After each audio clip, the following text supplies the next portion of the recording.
આગામી 22મી જાન્યુઆરીએ અયોધ્યામાં ભવ્ય રામ મંદિરના પ્રાણ પ્રતિષ્ઠા મહોત્સવની ઉજવણી થનાર છે, ત્યારે દેશભરમાં તેનો અનેરો થનગનાટ જોવા મળી રહ્યો છે।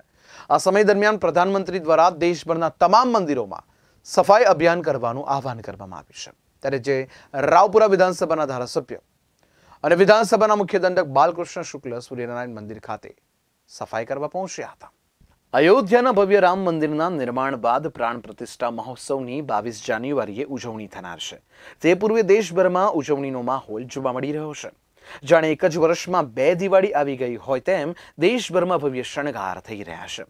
આ સાથે પ્રધાનમંત્રી દ્વારા પણ દેશના તમામ સ્થળે આવેલા મંદિરોની સફાઈ કરવાનું આહવાન કરવામાં આવ્યું છે, જેના ભાગરૂપે ભાજપના નેતાઓએ મંદિરોમાં સફાઈ અભિયાન હાથ ધર્યું છે।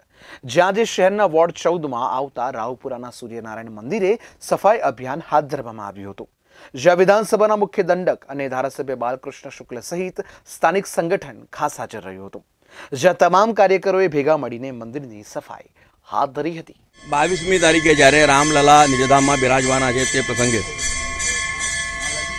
લોકલાડીલા વડાપ્રધાન શ્રી નરેન્દ્ર મોદીજી દ્વારા સમગ્ર દેશને જે હાકલ કરવામાં આવી છે કે આ ઉત્સવને સાજરો કરવા માટે થઈને, આ ઉત્સવને મનાવવા માટે થઈને આપણા વિસ્તારના તમામ ધાર્મિક સ્થાનોની આપણે બધા સાથે રહીને સફાઈ કરીએ, તેના પ્રતિસાદ રૂપે આખા દેશમાં સફાઈના કાર્યક્રમો ચાલી રહ્યા છે। ત્યારે વડોદરા શહેરમાં રાવપુરા વિધાનસભા વિસ્તારમાં પણ વોર્ડ નંબર 14માં આ વિસ્તારના અમારા સ્થાનિક પ્રતિનિધિઓ અને સંગઠનના મિત્રો સાથે અને સમાજના અગ્રણીઓ સાથે આપ જોઈ રહ્યા છે કે બધા જ લોકો અહીં જોડાઈ ગયા છે। ત્યારે સૂર્યનારાયણ દેવનું જે મંદિર છે, જે મધ્ય ગુજરાતનું અતિ પૌરાણિક એટલે કે 200-250 વર્ષ જૂનું મંદિર છે, તેની સફાઈ હાથ ધરવામાં આવી છે।